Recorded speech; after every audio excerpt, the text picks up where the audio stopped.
వేరొకప్పుడు శంకరుడు అనగా శివుడు బ్రహ్మ అయిన సృష్టికర్త యొక్క శిరస్సు ఖండింప ఆయనకు బ్రహ్మహత్య పాతకము చుట్టుకొనెను. అందులకు శంకరుడు నారద మహాముని యొద్దకు పోయి ఈ విధముగా అంటున్నాడు. ఇది విశ్వక్సేను సంహిత రుద్రనారద సంహారమందు రాయబడి ఉన్నది.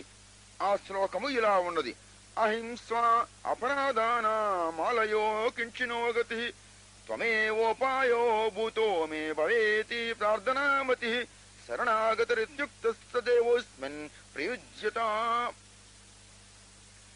ఈ శ్లోకం యొక్క భావం ఏమంటే, శివుడు అనగా శంకరుడు స్వయముగా అంటున్నాడు. ఏమంటున్నాడు?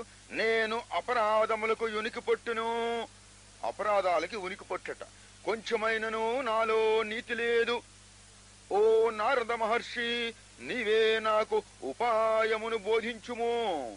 ఉపాయ భూతుడువు నీవు కమ్ము అని ప్రార్థనా బుద్ధి గలవాడనైతిని. నీవే నాకు శరణము.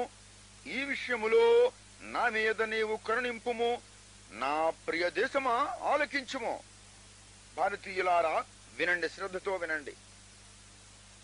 ఎంతవరకు నేను చెప్పినటువంటి ఈ పరమాత్మలలో పాపం లేని వారు ఎవరైనా ఉన్నారా? దేవుడు అంటే ఎవరు? పాపము చేసిన వాడని అర్థము. శంకరుడట అపరాధములకు ఉనికి పొట్టట. కొంచెమైనను నాలో నీతి లేదు అంటున్నాడు. నీతి లేనివాడు దేవుడు ఎట్లవుతుండు? నీవే నాకు శరణము. మహర్షి వద్దకు పోయి దేవుడు శరణం గచ్చామి అంటున్నాడట. ఎంత విచిత్రముగా ఉన్నదో. సత్యము అంటే ఏమిటి? సత్యం అంటే అసత్యము కానిది సత్యం.